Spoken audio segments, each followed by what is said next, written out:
I thought finding someone real was impossible at my age. Turns out, I was just looking in the wrong spots. My brother told me about singletune.com. Game changer. Seriously. I don't want your last name anymore. It's pathetic. Those words didn't float gently into the air and disappear. They landed like a brick through a plate glass window, right in the middle of my own backyard, with half the neighborhood watching and nobody quite sure where to look. I was standing there holding a plate of ribs I'd been smoking since 6 that morning. Hadn't even set the food down yet. Connor was stretched out in one of those cheap plastic lawn chairs, arms folded behind his head, sunglasses on, even though the sun had already dropped behind the tree line. 18 years old and performing like he had an audience, which I suppose he did. The whole yard went quiet. Forks stopped moving. Somebody's soda can hissed softly in a hand that suddenly forgot what it was supposed to be doing. I didn't look at him right away. I looked at the ribs. I smelled the hickory smoke and thought about the first time I took Connor to a Little League game when he was 7. He struck out 3 times and cried the whole drive home. I put my hand on his shoulder and told him, "You carry the Holbrook name, son. We don't quit on ourselves." And here he was, 18 years later, laughing like he was scraping mud off his shoe. "I'm taking Mom's new last name," he said, loud enough for everyone to hear. "Bennett. Sounds stronger, cleaner." The worst part wasn't the words themselves. It was how easy they came out of his mouth. Like he'd been rehearsing them. Like this was a performance he'd been waiting to give. I finally raised my eyes. My ex-wife Donna was already looking somewhere else, studying the grass or the fence or anything that wasn't my face. Her husband, Ray Bennett, the man Connor apparently wanted to be when he grew up, let out a short laugh. The kind that's designed to land right between your ribs. The kind that says I won without having to say a word. I didn't tighten my jaw. I didn't let my grip shift on the plate. I just nodded once. "All right," I said. 2 syllables. That was it. But something happened inside me in that moment that I don't have a clean word for. It wasn't anger. Anger burns fast and hot and makes you stupid. This was something else entirely. Slower, colder, like watching frost form on the inside of a window on a still night. "I'll go grab more ice," I said. Then I walked inside. Behind me, I heard the conversation restart, awkward and relieved, the way people talk after an unexpected car accident when everyone realizes nobody's dead. Donna muttered something about me being too sensitive. Ray said something about letting the boy be his own man. Someone turned the music up a notch. The smell of smoke drifted in through the screen door. I stood at the kitchen counter with both hands flat on the laminate and just breathed. That countertop had seen a lot of years. School projects spread across it at midnight. Birthday cake frosting that never quite cleaned up all the way. Connor once carved his initials into the corner with a compass when he was 9 years old. I mixed wood putty, sanded it smooth, and told him, "Holbrooks leave things better than they found them." I guess that lesson didn't stick. I went upstairs to the guest room. Clean bedspread, no clutter, a room that hadn't been lived in for a while. I sat on the edge of the bed and opened the drawer on the old oak nightstand. Inside was a black notebook, worn down at the corners from years of being shoved into bags and duffel packs. Military contacts, notes from my active duty years, phone numbers belonging to people who understood that some debts don't expire. I flipped through the pages slowly, while Ray's laugh floated up from the yard below, loud and hollow like a barrel with nothing in it. Connor's laugh followed, high-pitched and slightly nervous, the laugh of a kid who knows he crossed a line but has committed too hard to back down now. And Donna's laugh, that practiced musical trill she used when she wanted people to think everything was fine. I'd heard that laugh 1,000 times. She used it right before she'd say, "I'm just tired, Daniel," and then stay out past midnight visiting her sister. I found the page I was looking for. Colonel Walt Braxton, West Point liaison. We hadn't spoken in years, but he still sent me a Christmas card every December without fail. Back in 2005, during a training exercise in Kandahar that went sideways in about 30 different ways, I pulled his son out of a collapsed structure. Braxton had looked me in the eye afterward and said, "Name it. Anything. Whenever you need it. I told him he didn't owe me a thing. But the ledger between men like us doesn't just disappear because you tell it to. I didn't make the call yet. I just read the number twice, memorized it again the way I used to memorize coordinates, and closed the notebook. Back outside, Connor was walking around with his chest puffed out in a knockoff cadet hoodie, accepting congratulations like he'd just signed a record deal. Ray handed him a beer and clapped him on the shoulder. Donna watched with the satisfied smile of a woman who had decided this was a victory. "You okay, Danny?" someone asked me at the cooler. "Fine," I said, pouring ice over the drinks. I wasn't fine, but I was clear, and clear is better than fine. I'd spent 20 years teaching that boy how to shake a man's hand, how to look someone in the eye when the conversation was hard, how to use his hands when words weren't enough. I'd driven him to every ROTC meeting, sat through every interview prep session, stayed up past midnight reviewing his West Point essays. And now he wanted to throw away the name I gave him like it was a receipt he didn't need. He thought it was just a name. He had absolutely no idea what else was attached to it. That night, after the last guest left and the recycling bin was full of warm beer cans, I sat alone in my study with the ceiling fan turning slowly overhead and my old desk lamp throwing a yellow circle on the table. I hadn't changed out of my clothes, hadn't turned the TV on. The house was so quiet I could hear the refrigerator hum from 2 rooms away. The black notebook sat open in front of me. I want to be honest about what I was feeling in that moment, because I think it matters. I wasn't sitting there with my teeth grinding, plotting revenge like some kind of movie villain. I was sitting there with the quiet, settled certainty of a man who has finally stopped waiting for something to get better on its own. There's a difference. One is rage. The other is resolution.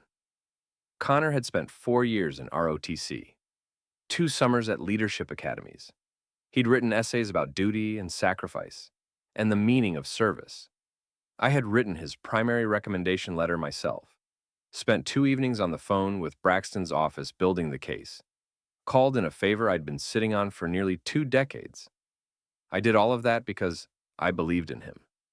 Because I thought all those conversations about what it meant to carry a name with honor had actually taken root somewhere. Turns out they hadn't. I picked up the phone. Braxton answered on the second ring. His voice was exactly the same as I remembered. Gravel and certainty. "It's Holbrook," I said. A pause. Then, "I figured I'd hear from you eventually." "You've got a candidate in the next admissions cycle," I said. "Connor Holbrook, ID ending in 88. Another pause, sharper this time. "He's yours." "He was," I said. "I need the support line removed. Quietly. No explanation required, no mess. Just withdraw my endorsement and let the process handle the rest." I heard Braxton exhale slowly through his nose. I could picture him in his study, a glass of bourbon sweating on a coaster, the academy ring still on his finger after all these years. "You want me to kill it?" he asked. "He's free to reapply whenever he wants," I said, "but not with my name behind him." "Understood," Braxton said. Click. That was the whole conversation. No raised voices, no explanation, no drama, just a clean, precise removal, like a surgeon cutting out something that had already gone bad before it could spread any further. I set the phone down and looked around the room. Photos on the wall. My father shaking my hand at my commissioning ceremony. Connor in his Boy Scout uniform at 11, grinning like he owned the world. Donna in the background of a Thanksgiving photo from maybe 8 years ago, already leaning slightly away from me, already somewhere else in her head. The signs were always there. I just kept deciding not to read them. On the corner of my desk sat a small brass compass Connor made at summer camp when he was 12. He'd had the lid engraved himself. It said, "To help you find your way home."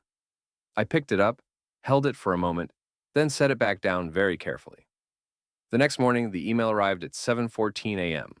Subject: Candidate support withdrawn.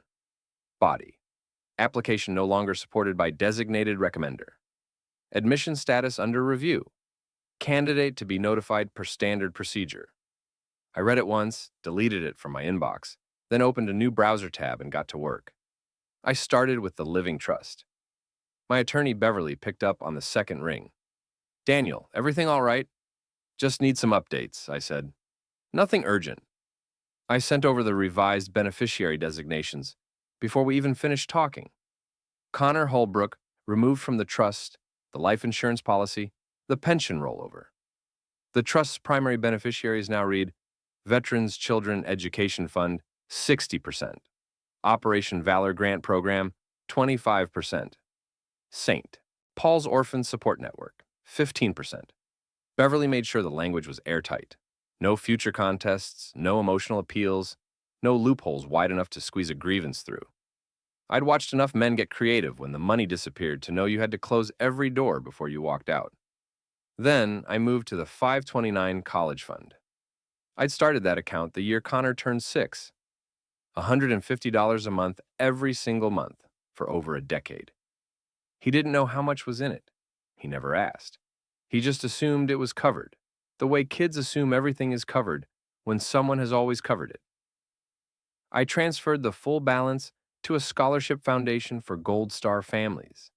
Called the director personally, told him it was a quiet donation and I didn't need any recognition attached to it. He said they wanted to name a grant after me. I told him no. Let it go nameless. The only person who would feel its absence was the one who thought he was entitled to it. Next came the insurance portal. Connor had been listed as a dependent since birth. Health, dental, the accident protection rider, all of it. Gone in under 5 minutes. The system threw up a gentle little pop-up. Are you sure you wish to remove your child as a dependent? I clicked yes without blinking. Not out of cruelty, out of clarity. I updated the medical power of attorney, the emergency contact lists, every digital estate entry. I rewrote my funeral directives and specified in plain language, do not notify next of kin unless expressly listed on the written document. The man at the funeral home looked at me over his reading glasses when I said it. Arranged, I told him. The last thing I did was open the fireproof safe in the closet and pull out a small wooden cigar box. Inside were things I'd kept for years, without really thinking about why. Connor's hospital bracelet from the day he was born, his first honor roll pin, a photograph of him at the West Point prep camp, standing at attention in borrowed fatigues, looking like the man I thought he was becoming. I took the box to the fireplace, lit a match. I didn't burn the photograph. I burned the pin and the bracelet and a few other small things I won't list here. Then I slipped the photograph into a manila envelope, along with printed screenshots of his texts and a copy of the now voided West Point letter. I sealed it, wrote his name on the front in block letters, and set it on the shelf. Not out of sentiment, out of documentation. Legacy isn't just about money or property, it's about intention. And I had just rewritten mine with complete clarity and without raising my voice once. Now, I didn't know right away exactly what Connor had said to his friends about what happened at that barbecue. But I found out. Years back, when Connor was 13, I set up device sync on his phone. Parental monitoring, I told him. Location tracking, backup, safety net. Standard stuff for a kid that age. He never thought to turn it off, and I never mentioned it again after he got older. It just sat there, quiet and patient, like a lot of things I've put in place over the years. The night of the barbecue, I was sitting at my desk with a cup of black coffee when a notification popped up. Connor's name in a group chat called something I won't repeat here, but the general vibe was exactly what you'd expect from a pack of 18-year-olds who think cruelty is the same thing as confidence. I opened it and read the whole thread like it was a deposition. Connor told my old man to shove it today, followed by a string of skull emojis. Ryan, Lmao, finally that dude's so uptight. Connor, he looked like he wanted to cry, followed by a laughing face. Tyler, bro, you're done carrying his loser name? Connor, I'm a Bennett now, no more Holbrook BS, followed by more laughing. I kept reading. He'd sent a screenshot to a separate thread with Donna. Her response was a laughing emoji followed by, told you he'd just sulk. That man can't handle real men in the room. Then Ray, should have done it years ago. Kid, you're a Bennett. Start acting like it. No punctuation, no shame. I stared at the screen for a long time. Not with anger, with something colder and more useful than anger. I saved the conversation, exported the full thread, timestamped everything, and backed it up in two separate places. A few hours later, Connor posted a photo in the same chat.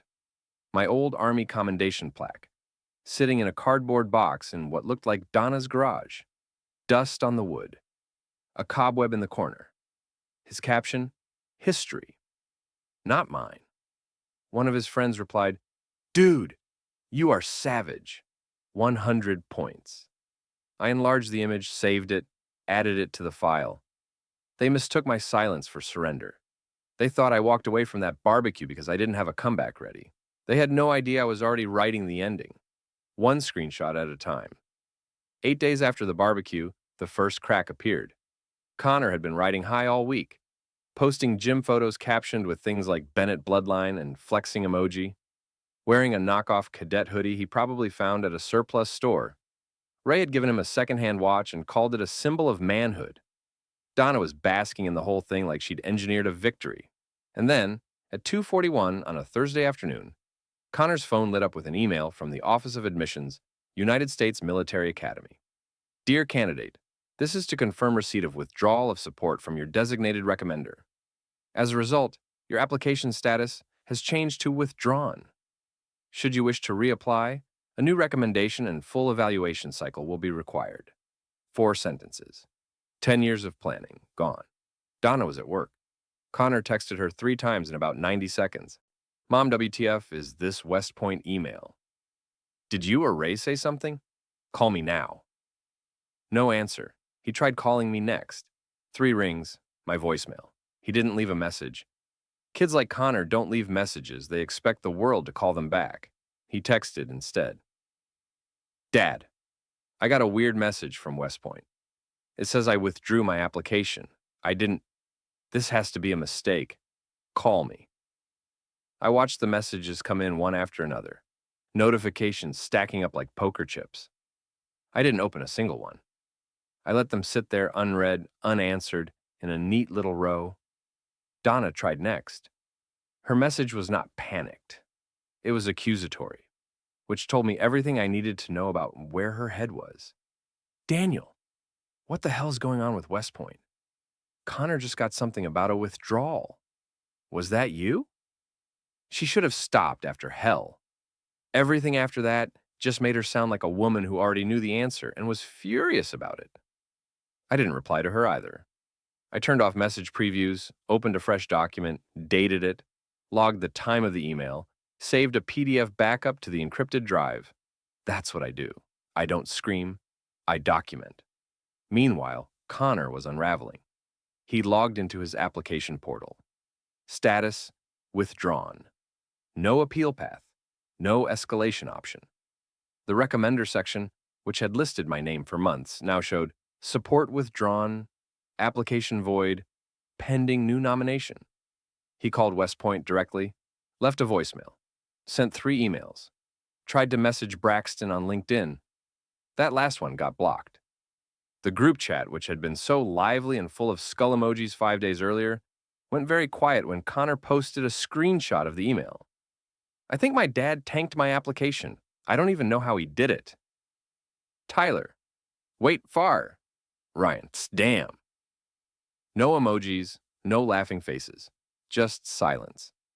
That night, Donna left me a voicemail that I still have saved somewhere. Daniel, if you're behind this, you need to pick up the phone right now. This is his future. You cannot sabotage your own son over some stupid thing he said at a barbecue. Call me back. Sabotage. That word sat with me for a while. Sabotage is when you destroy something you never built. What I did was quietly take back what I had built, because the person who spit on the foundation didn't deserve to stand on it anymore. Connor wanted my name gone. I started by taking it off the door. Then I locked the door behind me. He pulled into the driveway too fast, the way he always did when he was panicking and trying to look like he wasn't. The tires on Donna's leased SUV threw up a little cloud of dust that hung in the mid-morning heat. He sat in the car for a few seconds, engine running, staring at the house, like he was expecting it to look different. It did look different. The for sale sign was in the yard, under contract. Red sticker across the top, bright as a stop sign. He got out and left the car door hanging open, keys still in the ignition, and jogged up the porch steps like he could outrun what was happening. He knocked, waited, knocked harder. Nothing. The curtains were gone, no lights on inside, just the soft creak of the porch swing moving in the breeze. He tried the knob. Locked. He pressed his face to the front window, cupped his hands around his eyes the way kids do, and saw exactly what was there. Nothing. Bare walls, clean floors, a house that had already been emptied of the past. No frames on the walls, no army shadow box, no beat-up recliner. Nothing of mine remained. Not even the smell. Mrs. Gentry from across the street shuffled out with a watering can and a cigarette, watching him with the calm expression of someone who has seen this scene play out before and isn't particularly surprised. "You looking for Mr. Holbrook?" she called. Connor turned around. "Yeah. Is he here?" She looked him over the way older women do when they're deciding how much to bother with you. "He moved out a couple weeks ago. Said he was heading to the coast." "The coast?" Connor said it like it was a word in a foreign language. She nodded. Didn't say much more than that. Just that he was done with this place. Sold it fast, too. Cash buyer. Quiet man, but efficient. Did he leave a number? An address? She took a long drag and exhaled in his general direction. Not with me, he didn't. He turned back to the door and knocked again, slower this time. Like maybe the house would change its mind if he was gentler about it. It didn't. He sat down on the porch step. That same step where we used to sit on Halloween nights, with a bowl of candy between us. Where I taught him how to tie a tie before his freshman homecoming dance. Where he told me at 13, completely serious, that he was going to West Point just like I had, and I put my arm around his shoulders and told him I believed it. Now, he sat there like a stranger. He pulled out his phone. Scrolled through the messages he'd sent me over the past 2 weeks. Dozens of them, all from his side. None answered. "Dad, please call me. We need to talk, seriously. West Point is saying things that don't make sense. Why did you move? Are you ignoring me?" He kept scrolling until he hit the message he'd sent the day after the barbecue. "I'm done with the whole Holbrook name." He stared at it for a long moment. The screen dimmed and locked. The porch creaked beneath him. And for the first time since all of this started, Everything they say about dating over 50 being hard? Wrong. You're just on the wrong apps. Go to singletune.com. Game over. Connor felt something that wasn't anger or embarrassment or wounded pride. He felt the specific quiet weight of absence, the kind that doesn't announce itself, the kind that just settles in and stays. The house hadn't betrayed him. I had simply taken my legacy and left before it could be taken from me. The graduation party was everything Donna had wanted it to be, and nothing Connor actually needed. White tents in the backyard, a rented photo booth with props and prompts, catered wings and sliders on trays, custom cupcakes with gold frosting that read Bennett Bound in cursive. Ray was walking around handing out cigars like he was the father of the year, which was a role he had not earned and did not understand. It was loud and expensive and slightly desperate, the way parties get when they're trying to drown out something that's already happened. Because behind the balloons and the banner and the playlist, one fact remained unchanged. Connor had not heard back from West Point. Not a single substantive response since the withdrawal confirmation 2 weeks ago. Every follow-up email had been met with polite redirects to general policy pages. Every phone call had ended with a soft-voiced admissions staffer reading from a script. Still, he smiled for photos, laughed too loud, posed with the same group of friends who had cheered him on when he dropped my name like it was a bad habit. He didn't notice the envelope at first. It was sitting on the gift table between a card from his Uncle Jared and a novelty oversized check labeled, "For your dorm pizza fund." Plain manila envelope, no return address, no postage. Just his name written on the front in block letters. Donna handed it to him without really looking at it. "Here's another one. No name on it. Probably one of your friends being dramatic. He tore it open in front of the crowd. The first thing that came out was a photograph, 8 by 10, printed on heavy stock. His West Point acceptance letter, the original, the one he'd photographed and posted on Instagram months ago to 1,400 likes, and 3 DMs from girls who didn't know him. He recognized it immediately, except now it had a red diagonal stamp across it, void. The room shifted, not all at once. Gradually, the way a crowd goes quiet when they realize the sound they heard wasn't a car backfiring. The second item was a 3-page printout, a timeline. June 4th. Told my old man to shove it today, skull emoji, X3. June 4th, screenshot of barbecue group chat. Pathetic name, insult. June 5th, I'm a Bennett now. Holbrook, who? June 6th, photo of Daniel's military plaque boxed up in garage. Caption, history, not mine. June 8th, Idgaf if he cries. Man needed to hear it. Laughing emoji. All time-stamped, all sourced, every single one. The third item was a single handwritten page. Blue ink, neat and measured, like a final entry in a field journal. Connor, you said you didn't want my name. That it was pathetic. That you were done with everything I represented. I heard you and I respected your choice. So, I gave you exactly what you asked for. A future without me in it. No endorsement, no money, no protection, no name. You earned your place at West Point through years of real work, but you destroyed your standing with the one man who made the call that got you there. The man whose name opened the door you just slammed shut. Enjoy your new path. This is what a name actually meant. Daniel. Connor didn't move for a long moment.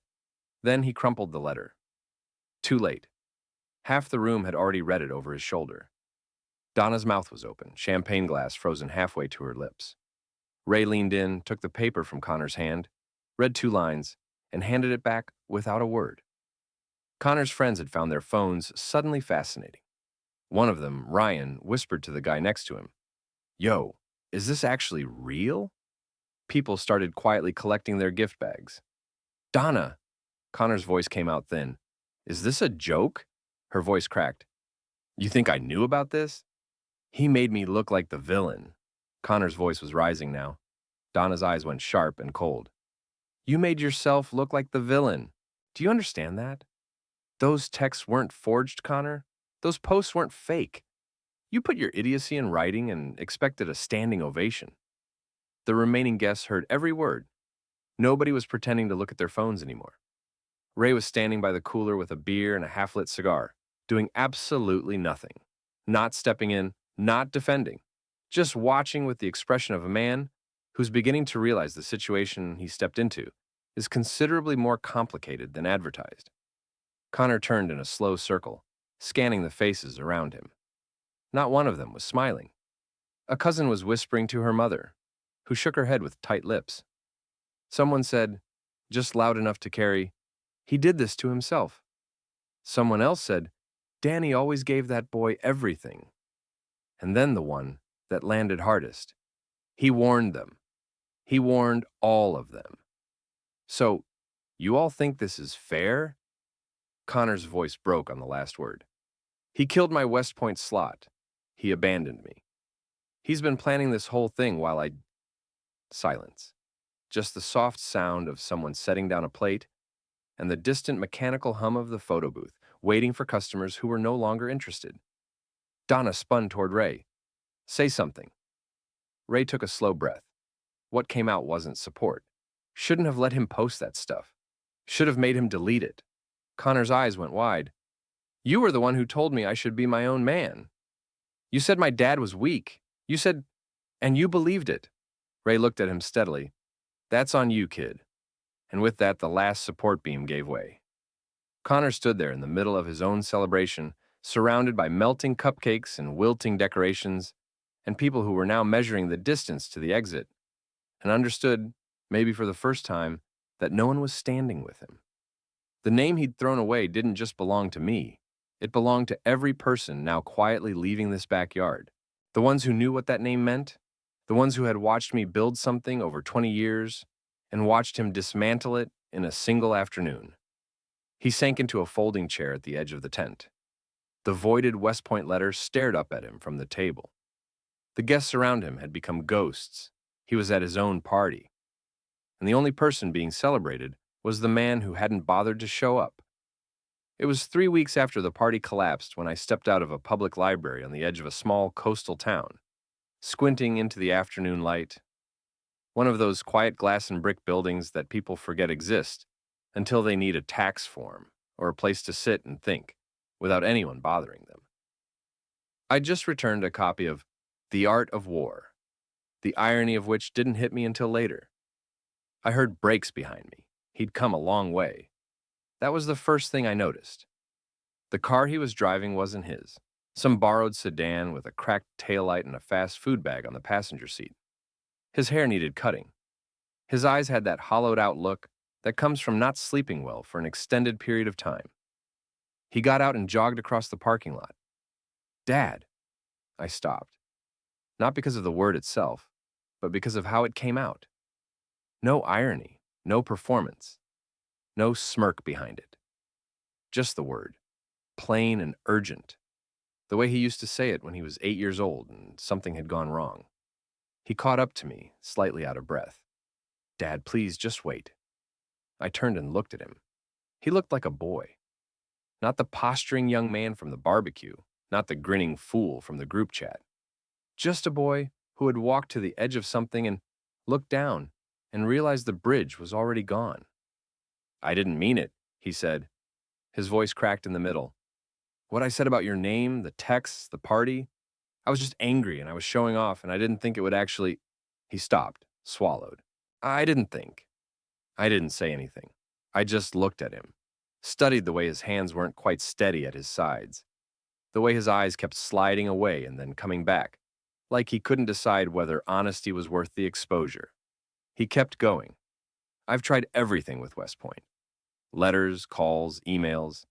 They won't even look at my file without a new recommendation. And I need you to write one. Just a letter. Just one phone call. Please." Still, I didn't speak. I let the silence sit between us and do its work. "I was wrong," he said.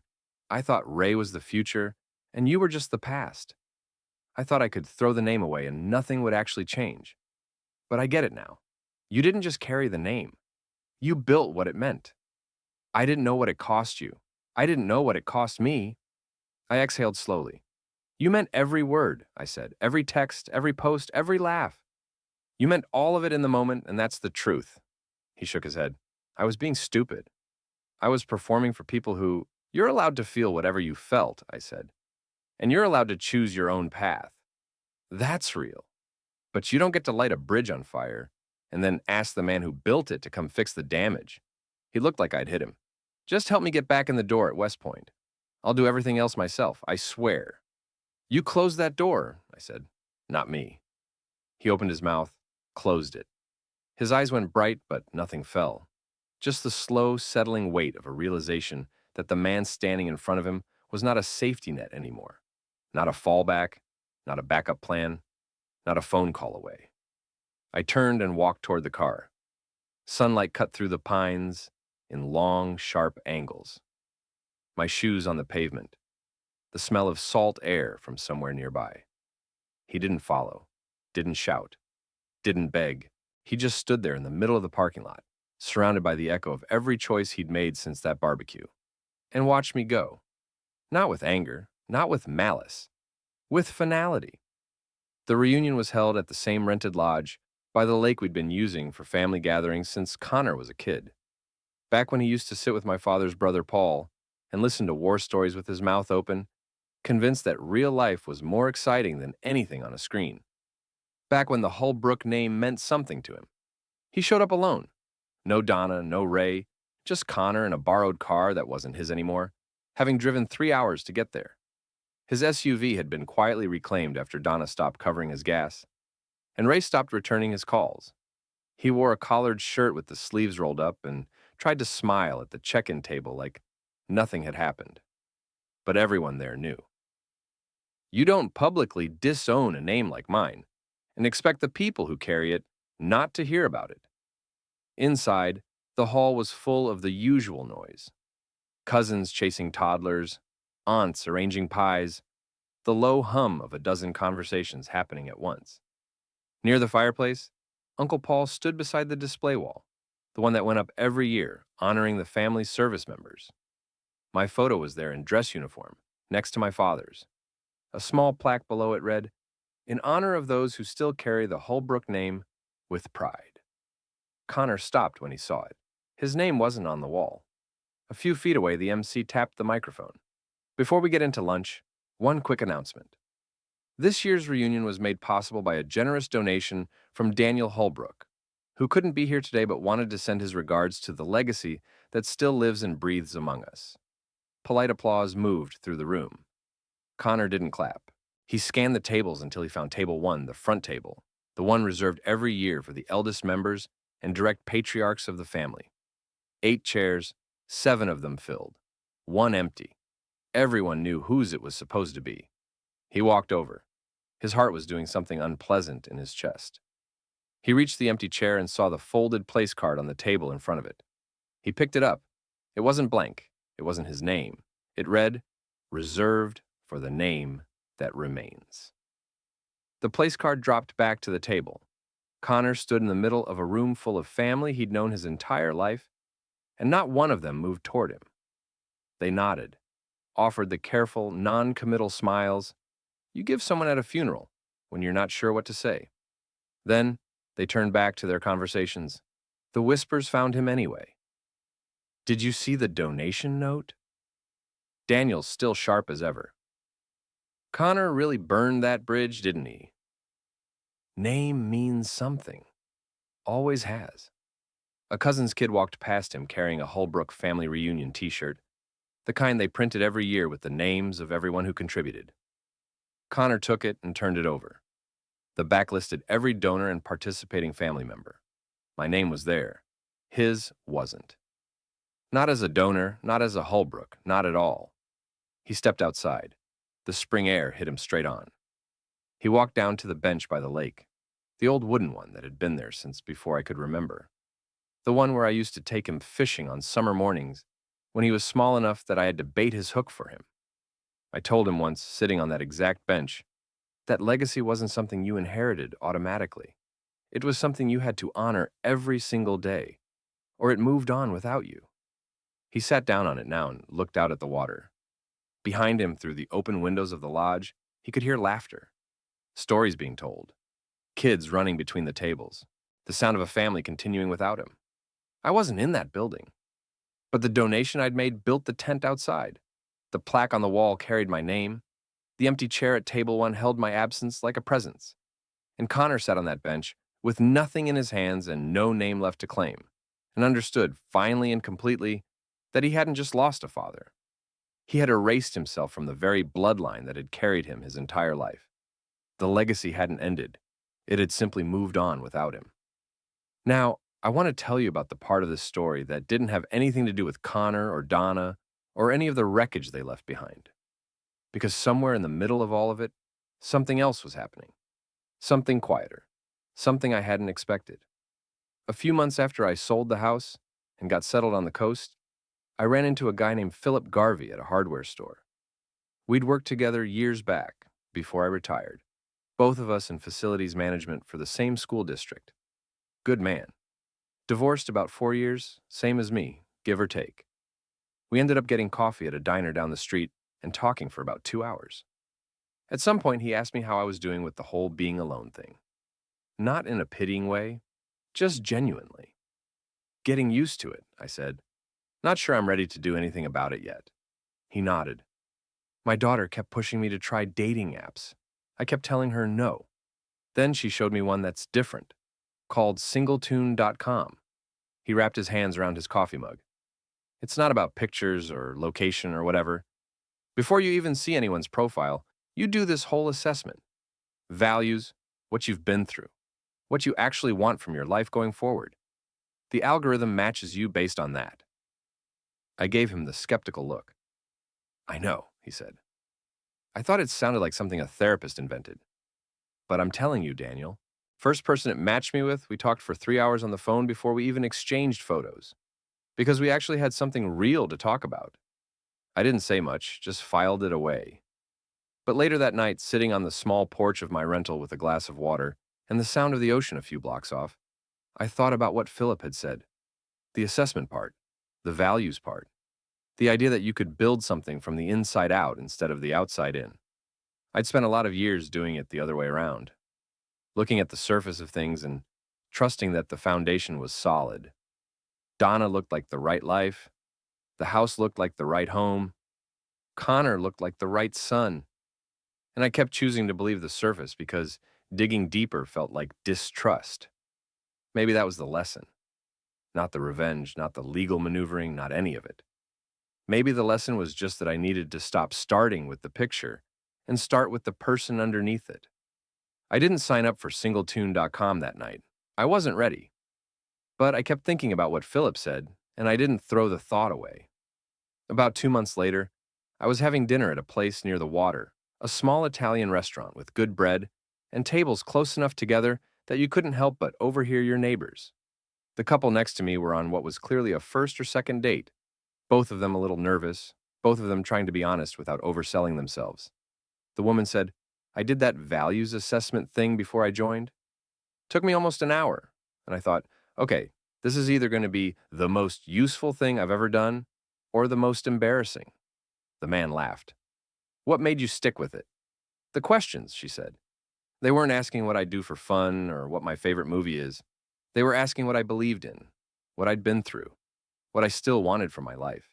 She paused. I hadn't been asked those questions in a long time, maybe ever. Singletune.com, the man said, nodding. My sister kept telling me about it. Said it was built for people who'd already lived a life and wanted to find someone who'd actually lived theirs too. I ate my dinner and didn't say anything, but I listened. I called Philip the next morning. "That app you mentioned," I said. "Yeah? Tell me more about how it actually works." He laughed. "I figured you'd come around eventually." We talked for 40 minutes. He told me about the woman he'd been seeing for 3 months, someone he'd met through singletune.com, a high school art teacher from the next town over, divorced, 2 grown kids, someone who had taken the same long road through disappointment and come out the other side still willing to try again. He said the first time they talked on the phone, really talked, he felt something he hadn't felt in years. Not butterflies, he said. Clarity, like, oh, this is what it's supposed to feel like. I sat with that for a while. I'm not going to tell you I signed up that afternoon and found the love of my life by the weekend. That's not how any of this works, and you'd know I was lying. What I'll tell you is that I took the assessment, sat with the questions, answered them honestly, more honestly than I'd answered questions about myself in a very long time. What do you believe in? What have you been through? What do you still want?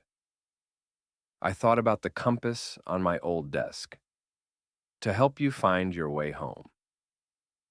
I thought about the fact that home wasn't a house I'd sold or a name someone had tried to discard. Home was something I was still in the process of building. And for the first time in a long time, I was starting with the foundation instead of the facade. That felt like enough to begin with. The last thing I'll tell you is this. About 6 months after the reunion, I got a message through my attorney. Connor had reached out through Beverly's office, asking if I would be willing to have a conversation. Not about West Point, not about money, just a conversation. Beverly read me the message over the phone. Her voice was careful and neutral, the way good attorneys are when they're not sure which way you're going to go. I listened to the whole thing. Then I sat quietly for a moment. "Tell him I'll think about it," I said. I haven't given him an answer yet. I'm not sure I will. Some bridges don't get rebuilt just because one person finally understands why they burned. Understanding the damage isn't the same as earning the right to cross, but I'm not carrying anger about it either. I walked away from that parking lot outside the library, and I left the anger there on the asphalt. What I took with me was something cleaner.